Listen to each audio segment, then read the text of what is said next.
Good afternoon. This is May Dunker on 99.3 KTIA, powered by Webcast 1 Live.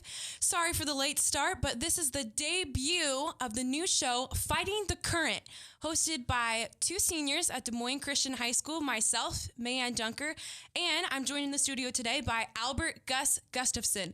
How you doing today, Gus? I'm well. And you?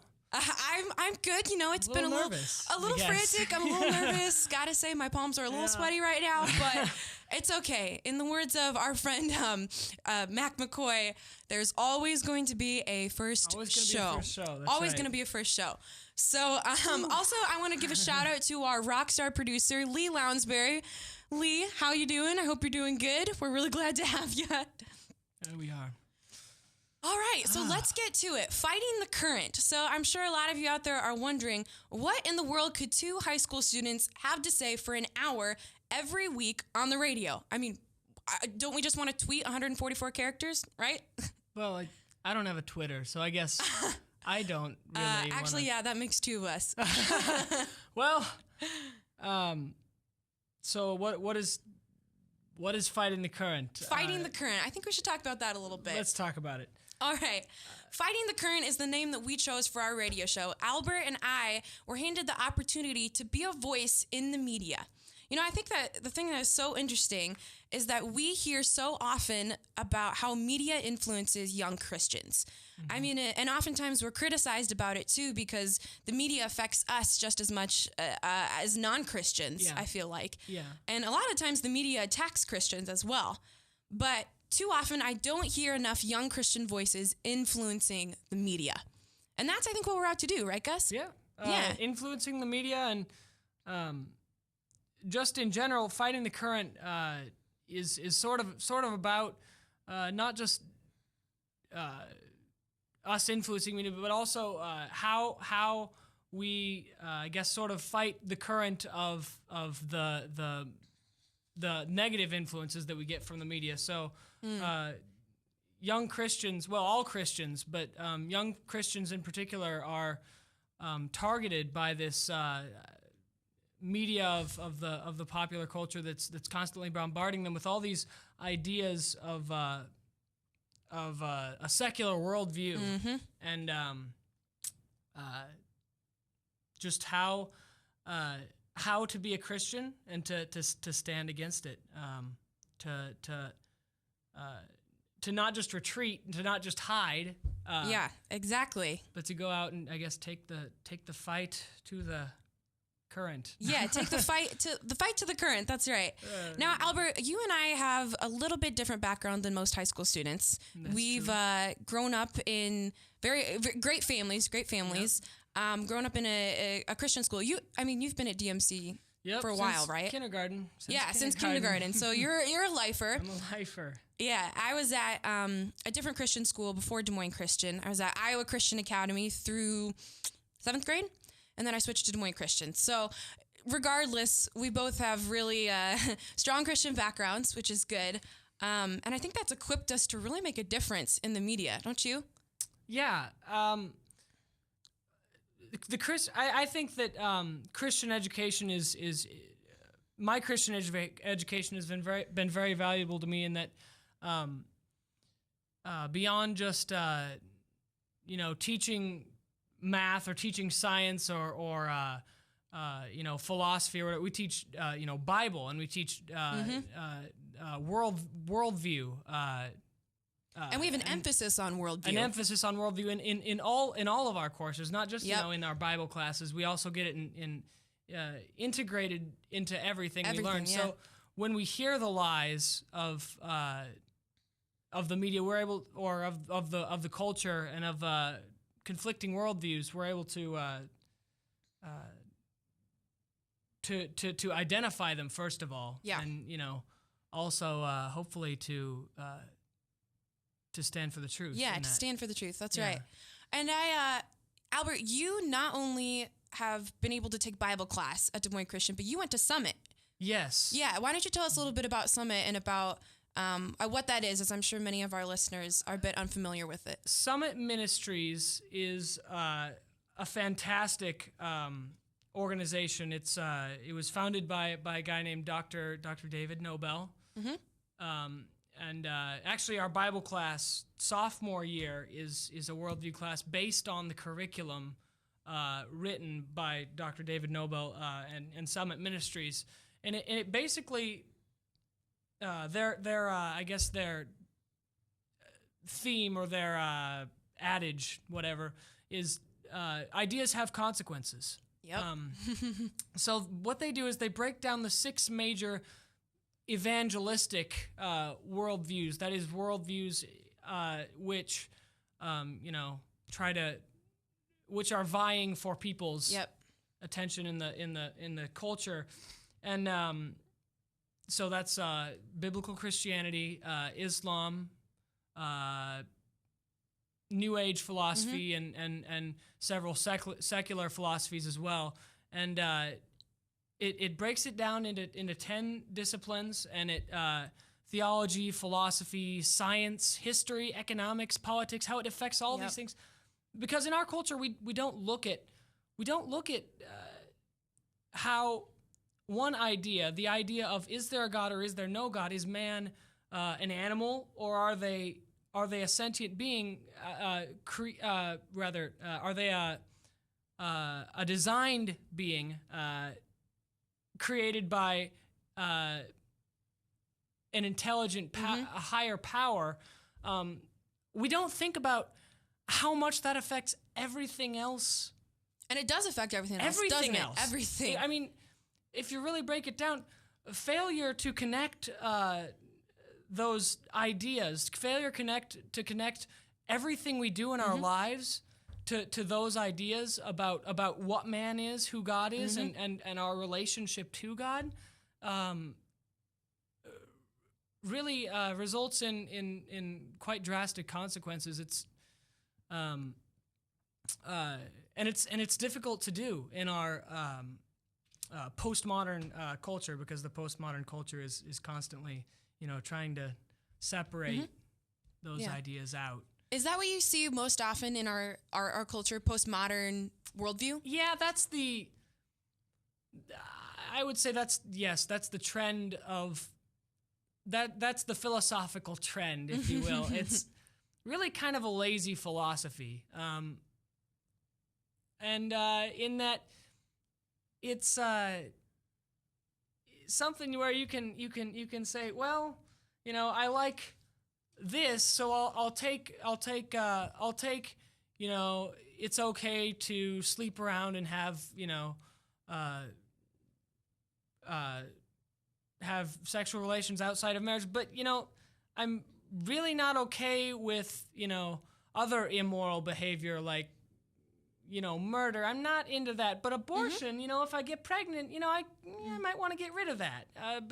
And so it's a difficult. Yeah, everything seems to be very gray, right? Yeah. Lots of gray area. Yep.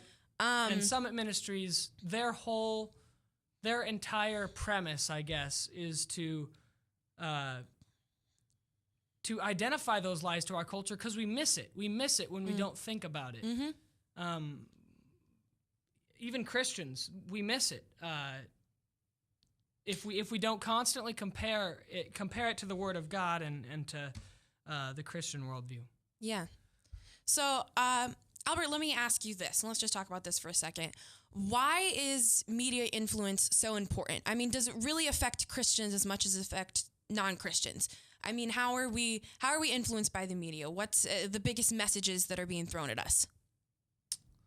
The biggest messages that are being thrown at us, I guess, a lot of the media is really trying to pull us away from this idea that there is an absolute truth, which again goes back to this postmodern philosophy, this worldview, and it's sorry, what was the main question? What are the main messages being thrown at us by the media? Well, just, I guess, relativism in general. That they're really trying to pull away from the ideas of traditional Christian morality. We're trying to separate ourselves from our roots, what we really are, what America was founded upon, what Western civilization was founded upon, what made it And what was it thrive. founded upon? Can I just jump in at that?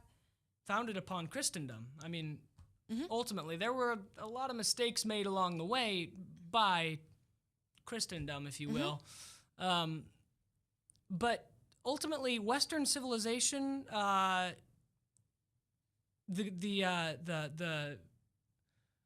lot of the Renaissance, although the Renaissance moved us away from God in a lot of ways, but the Renaissance was its roots were in the fact that men started studying things because they thought that the world was created, and that that thus it had order, thus things could thus there was truth, and we should glorify God by discovering the truth concerning His created order. Yeah, and I think that the media does such a good job of making us believe that there is no truth. Yes. That it's up to us to believe what we want to believe. I agree. And even I was just reading the other day an article on Huffington Post, and it talked about how we should teach our children to think that beauty and that truth and that goodness is all up to them. It's all what's inside their hearts and what's inside their mind. And well, that's not necessarily something that's like, that's evil and satanic. You know what I mean? It's so subtle. It is. So subtle, but it's harmful because if each one of us is choosing what is good to us or what is beautiful to us, I mean, you know, if I say, Albert, it's not true that bus is going to run over you in the road, and you're like, oh, well, yeah, it is. And then I run out in the middle of the road and the bus runs me over. Like, someone was right. You know what I mean? Yeah. I mean, there's got to be an absolute measure of truth, right? That's true. Yeah. Yeah. Yeah. And it's interesting. Our culture has so saturated society that when you talk about you know, our ideas about beauty and that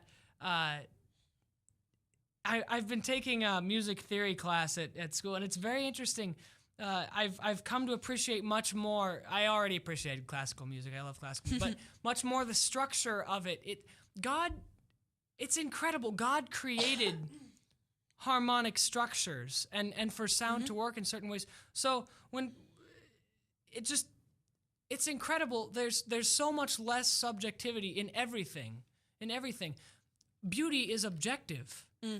It's not in the eye of the beholder. Beauty is objective. It's something that exists outside of any one person's ideas, and especially that's true in music because it's physics. Music is physics, but I guess in other things like other forms of art, I don't know it as well. But I'm just in awe of how, you know, God created order and truth and.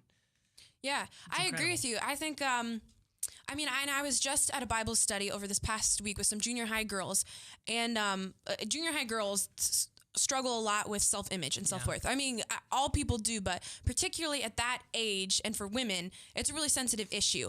And we were talking about how in our culture, beauty is something that is not only subjective, but it's comparative. So we think of everything in comparisons. She's prettier than that person, or that is more beautiful than that. It's just, that's how our minds think. When beauty in reality is something that God created objectively. And when we say, like, God looks at you and He thinks that you're beautiful, you know, we say, oh, well, that can't be because if God thinks everyone's beautiful, then we can't be as beautiful. Or if God thinks everyone's special, then we can't be special. But we're thinking comparatively when God doesn't do that. And so our standard of what is beautiful or what is true has been just meshed up by how we think. And our brains just haven't been taught to think in the right way. I'm going to pick up on that when we get back from the break. We're going to take a quick break here. Once again, this is May Dunker and Albert Gus Gustafson on 99.3 KTIA, powered by Webcast 1 Live. We'll see you when we come back from the break.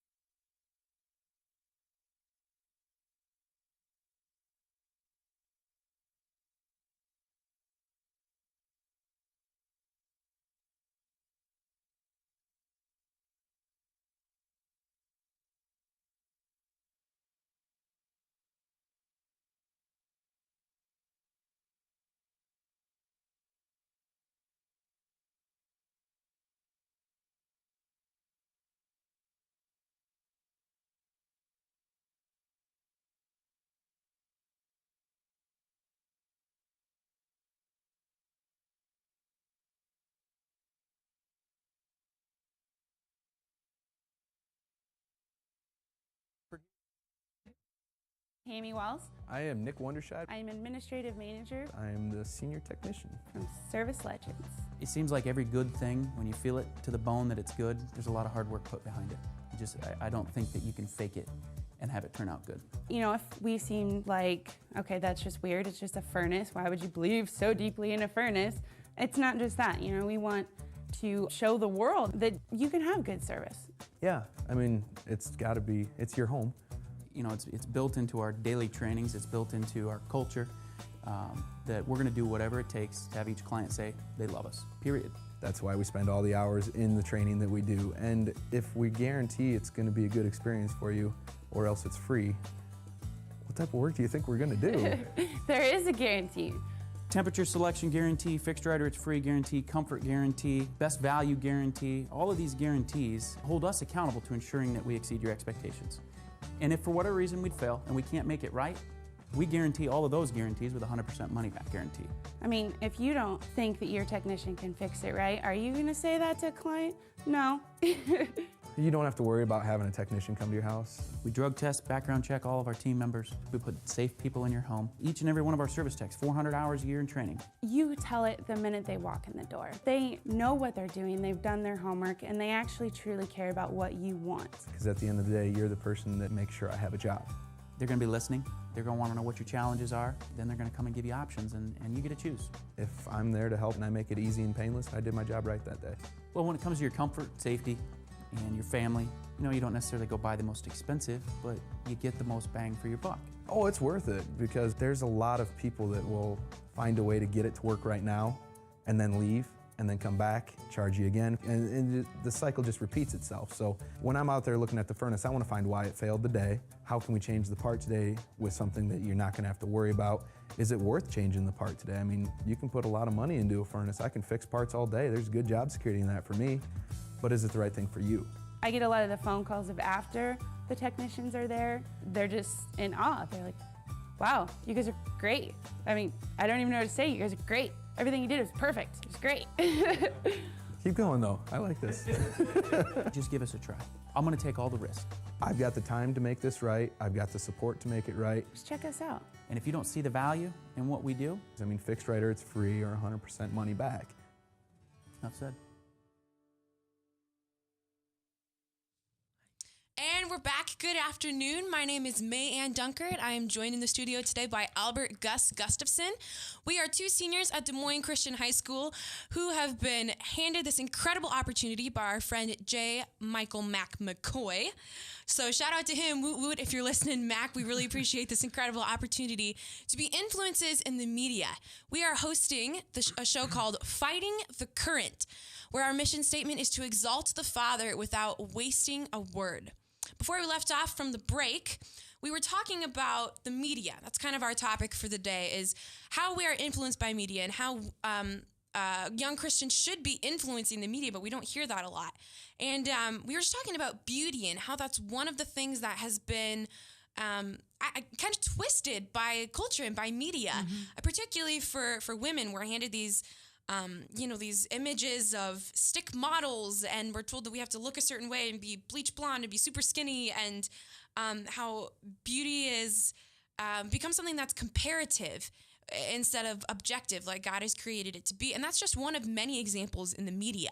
Yeah. Yeah. I mean, the list could go on and on of other things that have been twisted to think of differently than God intended them to be. Right. Yeah. And this, you printed out a couple articles here. You know, we've been looking over it about social media, and it's predominantly social media's effect on how people in general, but teens in particular, and this generation views sex. And Yeah. It's social interaction in general, but it's corrupting us to this point where if you read these articles, it's like almost all social interaction is becoming sexual interaction. Oh yeah. And it's incredible. It's a lie from Satan that, by taking the back seat in the media, by taking the back seat in social issues and cultural issues, by taking the back seat in the political arena, in basically everywhere in society.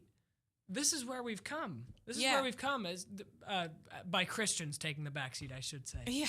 And in fact, on that note, I just want to read a quote that I had highlighted in an article I was reading over this past week. Just listen to this. More provocative equals more likes, a girl named Greta tells Sales. It attracts more guys, and then it makes other girls think about doing it just for the attention. 14-year-old Casey said earlier this year, if you don't get 100 likes, you make other people share it, so you do get 100. She said of the competition surrounding Facebook profile pictures, or else you just get upset. Everyone wants to get the most likes. It's like a popularity contest. I mean, I just think about, like, when we watch movies and you see, like, the popular kids and stuff like that. Yeah. The way the popularity is viewed isn't even the same anymore. I mean, it's almost as if when you go online, that's where the popular arena is. Yeah. It's not in the high school hallways. It's on the Twitter accounts and the Facebook pages and the Instagram likes. I mean, what is with that? I don't know. I'm not even sure what to think about all it. It gives us it's giving kids another way, a way to be something they're not, and it's really hard to call them on it because it's the internet. There's no. It's completely, as this article says, it's completely disembodied. Yeah. And so it's bringing us further away from something that's an objective truth, and it's bringing us closer to something that this is what we want to be the truth. This is our ideas about what the truth, quote, should be. Or, it's just this postmodern ideal, and I guess applied in the aesthetic of philosophy. But, yeah, and gosh, social media is always changing, too. That's the thing is, like, you can't even keep up with it. I've seen it throughout the hallways of our school and at other schools. I mean, we have this standard of what is cool or what we should be wanting to attain, and most of the time it's through some mean of social media. And then as the week goes on or as the year goes on, I mean, that's ever changing. It's something that's so unattainable because it's always evolving, always evolving. I mean, and as Christians, like, I don't even know what the proper response is. I mean, I'm pretty black and white, honestly, and I am kind of the philosophy that, I just don't want to partake in it. I don't want to be on Twitter. I don't want to be on Instagram. I don't want, whatever, because all I've seen of those things is that it causes problems. And a lot of the times, you do things on the internet that can't be taken down or that come back to bite you in the butt, in a couple of years because you post one bad picture online and suddenly it gets sent to one person, sent to another, sent to another, sent to another. And before you know it, you're internet porn or whatever by mistake. Like, and, that's interesting. How should we interact with this social media? Another article you have printed off here is the social media as an evangelism tool, and another one about how parents are involved in social media, and I don't think it's real clear how we should proceed. I do know that our generation, before we learn any lessons about social media, I think we've got a bit of the school of hard knocks to go down. I think we're probably going to learn some difficult lessons from it before we learn the easier way, I guess. But it's not all, this social media isn't all bad, and the fact is that it's there, right? I mean, Christians have to address it. That's true. And so I guess there are some organizations that also use this as a tool for evangelism to keep people accountable for whether they're reading their Bible when they turn on their devices. They have to read X amount of scripture or whatever. You have to at least open your Bible app or whatever it is. I don't know. I don't have a smartphone. It's pretty dumb. But Yeah, so I mean, it's not all bad. But it's just a difficult thing to address. Yeah, it is difficult. And I thought that article was really interesting, too. The research, which was done by Global Media Outreach, says this. From 350,000 to 2 million people a day will read the gospel message, with about 15% of those clicking a button at the bottom of the page telling us that they just gave their life to Christ. Said their CEO, explaining GMO's mission is to give every single person on earth multiple opportunities to hear about Jesus, with the goal of the Great Commission being fulfilled by 2020. How do you do that? He asked. Easy. Just click for Christ. Those who do will receive from GMO an email that includes a note of encouragement and applicable Bible verses with a link to discipleship opportunities. From there, one of GMO's online missionaries connects with the seeker for what hopefully becomes more than just short-term discipling relationship. I mean, do you think this is an effective evangelism tool? You know, it's hard to say. You know, I think, you know, there probably is some results from it, but, you know, just because of the nature of the internet, it's difficult to say who's really following Christ, who's really doing this, who's not. That's the interesting thing about the internet and a huge quandary of our age. People have in the last 50 years been so empowered by technology. They've been given so much power through the internet, with you know, information at the tips of their fingers, and through vehicles, cars, and planes, trains, and automobiles.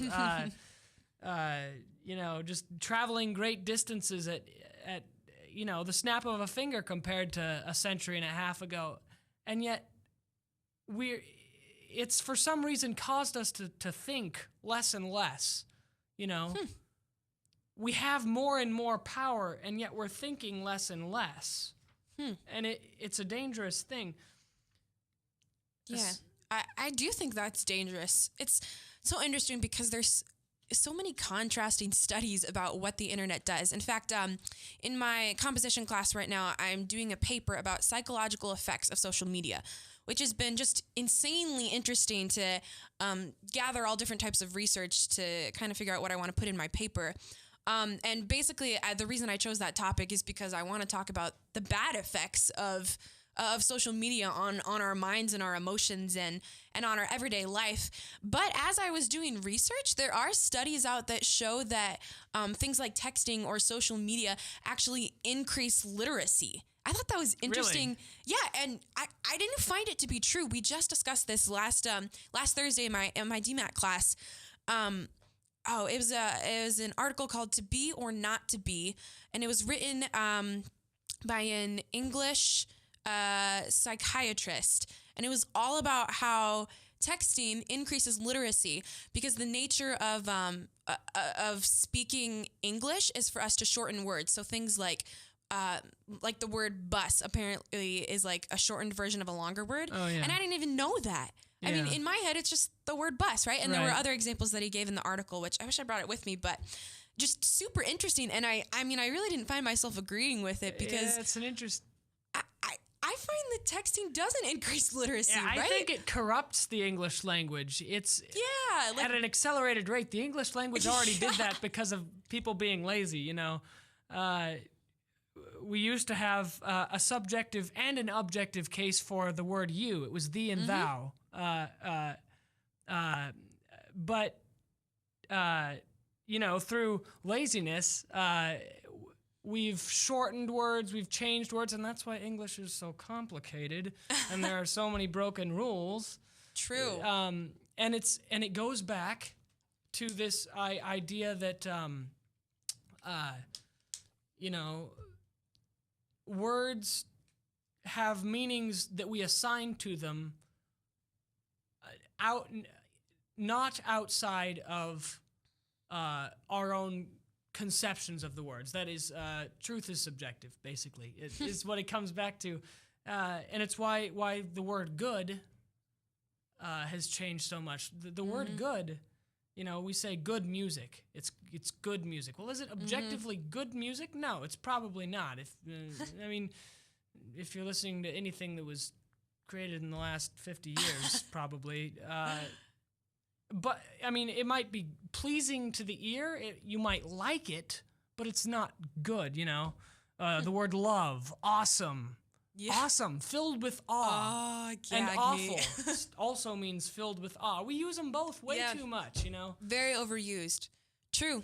Yeah, and it's come to the point where, I would expect seniors in high school to have a very large vocabulary. Yeah. And now I congratulate myself when I use a big word, or I congratulate myself when I can write a paper without using spell check, Like, that's ridiculous. Is social media even teaching us to think for ourselves, is what it makes me think of.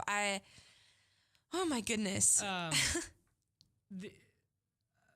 So what, when high schoolers, the main, I guess the basis of curriculum, it used to be, especially I guess kids didn't used to go to high school all the way through. It used to be 1st through 8th grade or kindergarten through 8th grade, whatever. But the basis of their education was the King James Bible. Yep. And, that was the reading level. At which they were expected to read by, I guess, our equivalent of 9th grade. And look at, we have adults who can't read the King James Bible. It's just. Yeah, I always hear it's too hard, doesn't make sense, or read it in normal language. Yeah. It's beautiful language, but I even have to admit, I would choose a different version over the King James Bible just because, I'm not used to it. It's different. Yeah. And, I don't think that social media is increasing our literacy, despite the many studies that I have stumbled across that admit that it does. But the good part about writing your own research paper is that you can choose what you put into it. So I don't have to include any of those studies. And there is another positive to social media, and that is, the internet, and that is Wikipedia. I have to say, it's some quality research. Hey, right you know what? It's not. You don't ever reference it in a research paper. That's not what I'm saying. But you know what? If you like reading encyclopedias, okay, most people don't. I do because I'm a nerd, but that's okay. I don't know. I like reading Wikipedia. But anyway.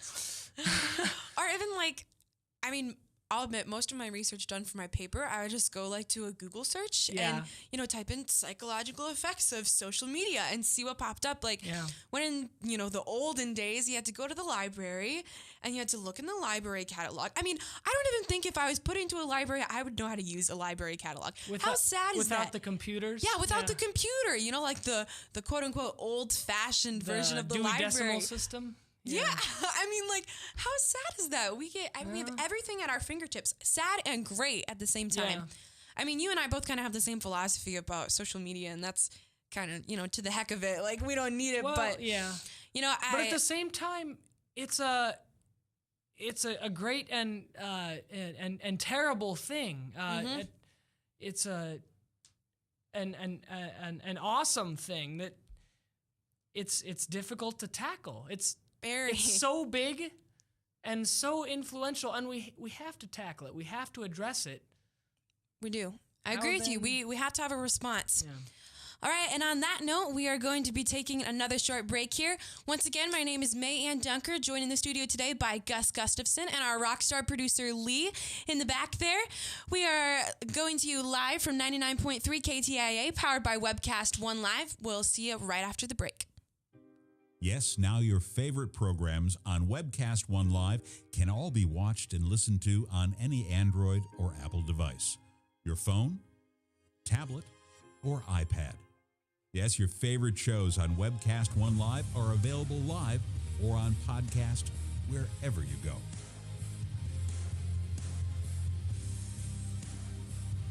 Let me introduce to you some of our great shows. Shalom! Every week on Understanding the World with Rabbi David Kaufman, we'll talk about issues in the Middle East, issues related to the Jewish tradition and religious traditions in general, and keep you up to date on exactly what's going on around the world. You may know some of the story, but you haven't heard all of the story until you've heard it on Understanding the World with Rabbi David Kaufman and our special guests we have on every week. Hi, I'm Doc. You listen to me every Tuesday from 6 to 7 p.m. on Doc and Lefty radio podcast program, where we discuss all the relevant topics of the day, including state, local, and national politics. My partner in crime, Lefty, often likes to have a little bit of conservative justice served upon him, so please turn in for the fireworks every week from 6 to 7 p.m. on Tuesdays at webcast1live.com. Thank you. So when you want to watch your favorite Webcast One program, remember, there's an app for that.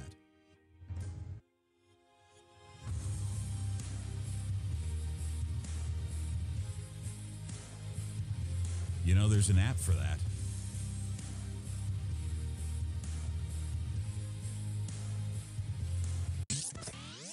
From the RE/MAX Real Estate Concept Studios, this is Webcast One Live.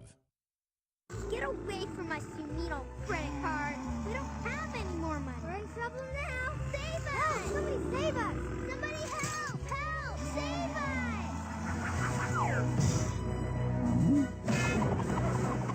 Hi, I'm Tom Coates from Consumer Credit of Des Moines. If your credit card's a little too animated, give us a call. Hooray! We're saved! Consumer Credit! You're our hero!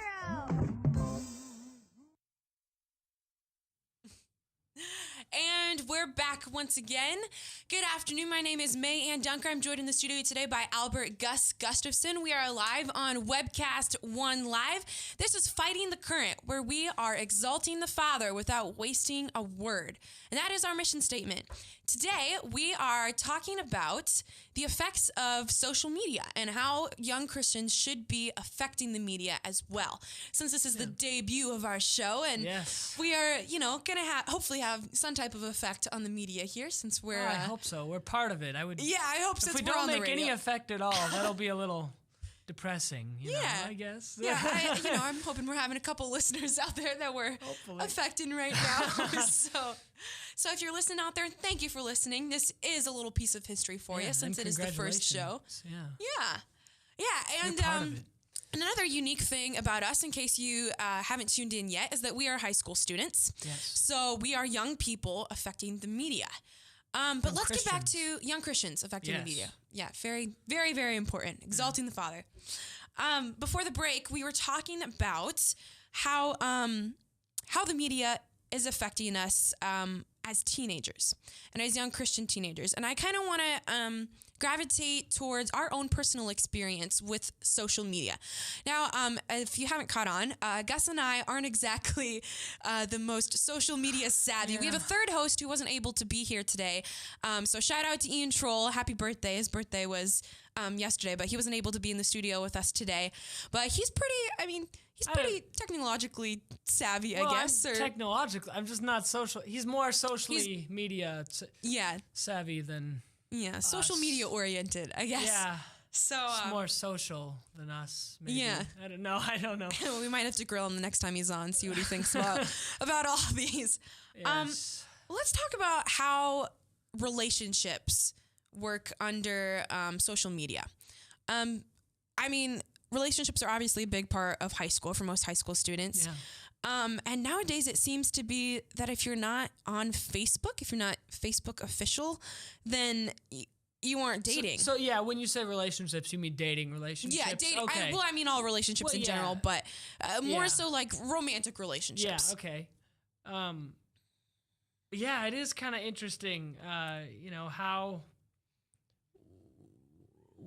it's not legitimate. You're not actually friends unless you're Facebook friends. And, if you are Facebook friends, you might not be actual friends in real life as well. I don't know. It's a weird sort of conundrum. I don't know. What effect do you think that has on relationships in general? And honestly, a lot of the effects I've seen are harmful. It's just really dramatic because you can. It is dramatic. I mean, think about it. You can, stalk whoever you want on Facebook, see what's going on in their life, see who they're dating, see who broke up, and like I'll be walking through the hallways at school and I hear, oh, did you see so-and-so's relationship status? It changed last night. And it's all very dramatic, right? And they have statuses on there, a status on there. They have, they have the regular, single, in a relationship or dating or whatever, engaged, married, and it's complicated. Yeah. What the heck is it's complicated? What in the world? I mean, relationships do get complicated. I don't know what the criteria is for an established it's complicated status on Facebook. But I mean, it's very, very interesting, and it can get kind of awkward too. I mean, what if I put I'm in a relationship on Facebook or send a relationship request, and then it turns out that so-and-so didn't think we were actually in a relationship and they won't respond to. I mean, it gets really messy, right? Yeah. And it another thing about that is that it being completely virtual, I mean, completely disembodied, as the article put it, Huffington Post, wasn't it? Anyway, it's easier to say things that you wouldn't, or do things that you wouldn't normally do in person, and it gets people into trouble. There's without being specific, there's constantly drama and sometimes serious like ramifications of things people do on social media, whether it be posting like pictures where you're partially a little more exposed than you would normally be comfortable in public. Good way of putting it out. Or it's something degrading that you say to someone else, and it destroys lives. The things that get said on there. Yeah, it hurts people. Yeah, Bad. It does. I'm in a book called Virtually You, The Dangerous Powers of the E-Personality. It's written by a psychiatrist who's writing on the psychological effects of social media. And gosh, the stories that he wrote in there were so crazy. I mean, there were people who met online. I even just talk about online dating relationships. That's a whole other topic in of itself. But people would meet online and would completely make up things about themselves to make them seem more charismatic or more gregarious than they naturally are. And then when they met in person, they each turned to the other and found out that they weren't who they thought each other were. Yeah. I mean, it's dangerous, the things that you can say, because they don't know on the other side of the screen what you're saying or who you are.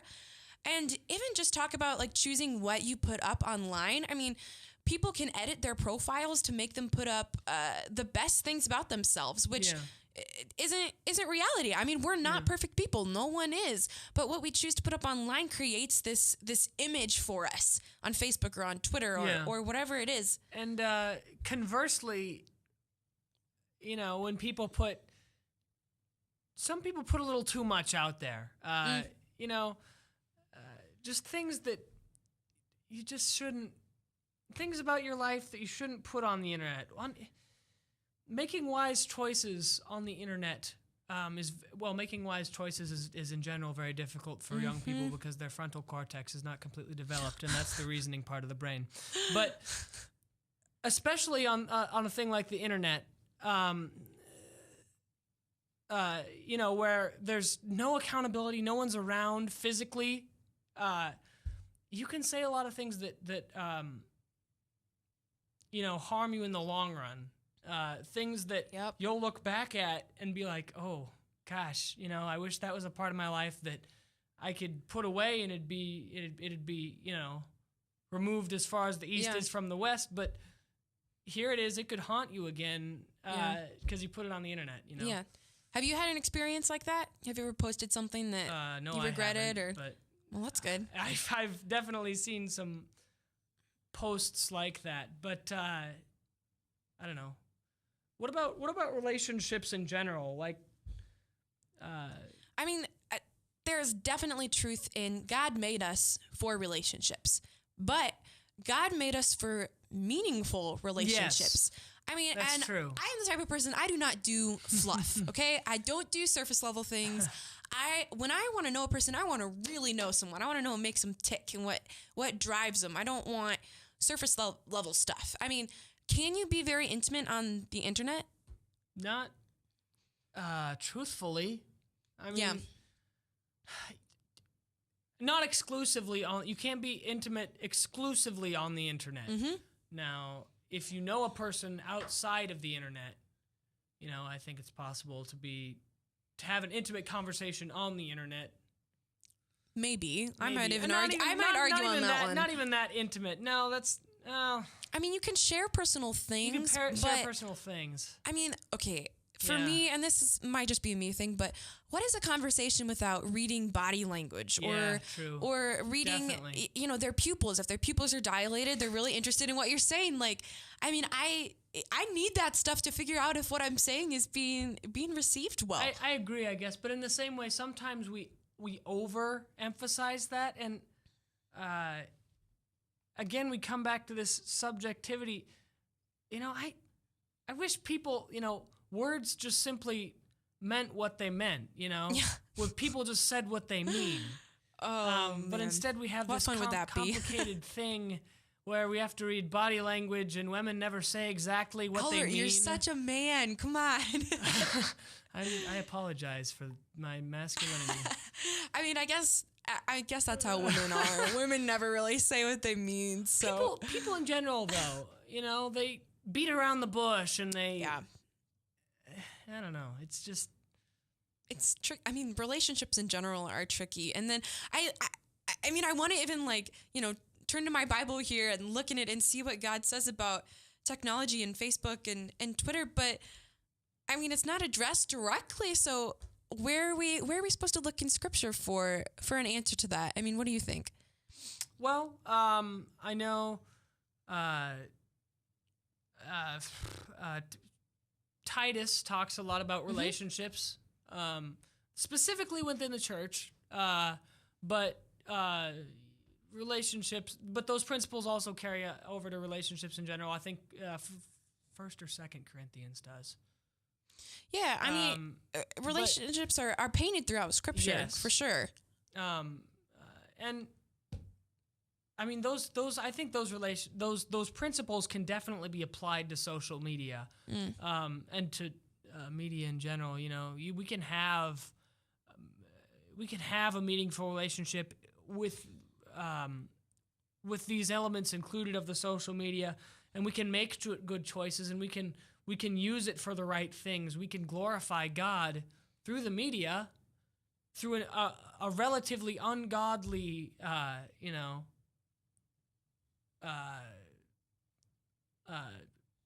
medium, I guess, but the media is plural for medium, so that's kind of definition. It's all right. Anyway, I got you. We got you. we can glorify God through a relatively ungodly medium, and it doesn't. We don't. God can take things that Satan can only corrupt things that God already created. God creates good things only. True. So, we just have to use what he gives us. Yeah, I do think, though, my most meaningful relationships, I mean, just the best conversations I've ever had, are when I'm at camp. I am a camp counselor at Hidden Acres in Dayton. And over those 6 weeks, we don't use technology. I mean, ever. Rarely, if ever. Even on the weekends where, we're allowed to, but we rarely do, because the community that we have at that camp is just incredible. That we're kind of like, why do we need to be glued to a screen? Why do we need to be watching TV? Why do we need to be on the computer? We just don't. Yeah. And instead we spend our time in very meaningful conversation, or, meaningful time in prayer, meaningful time studying the Bible, or just doing silly stuff outdoors at a camp. And those are some of the best times I've ever had. Yes. Yeah.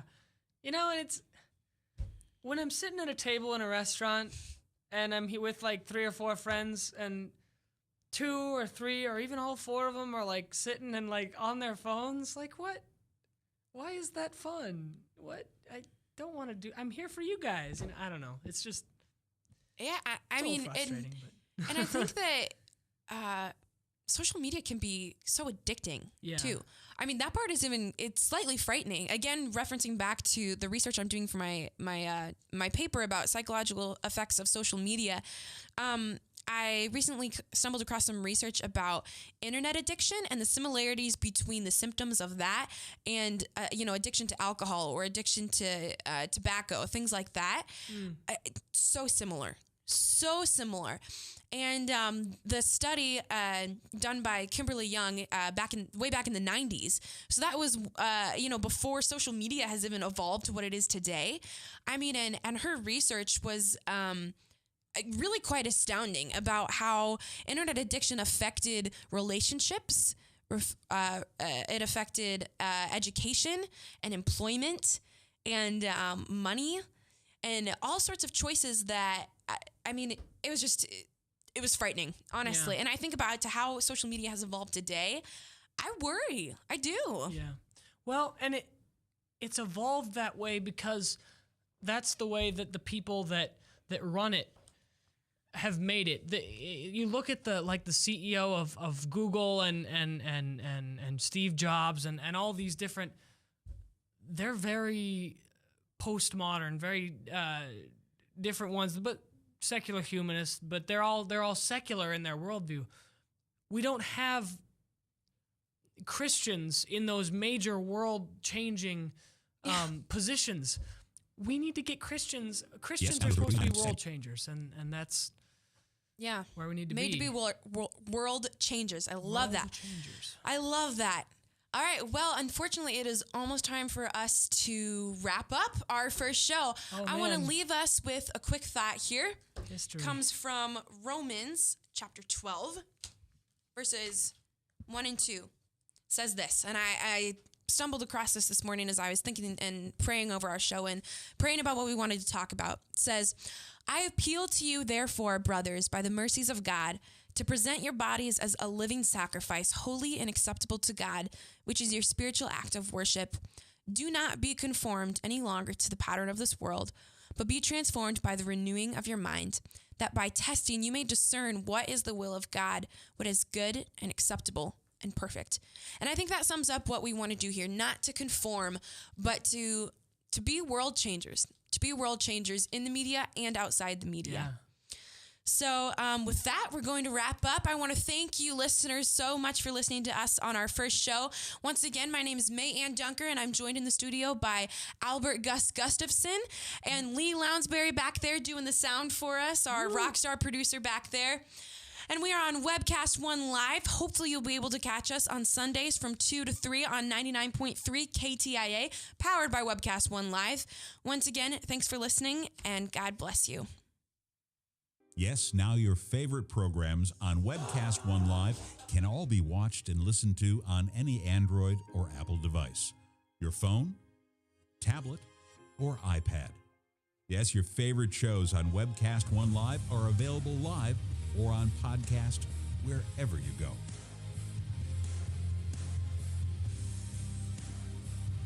Let me introduce to you some of our great shows. Shalom.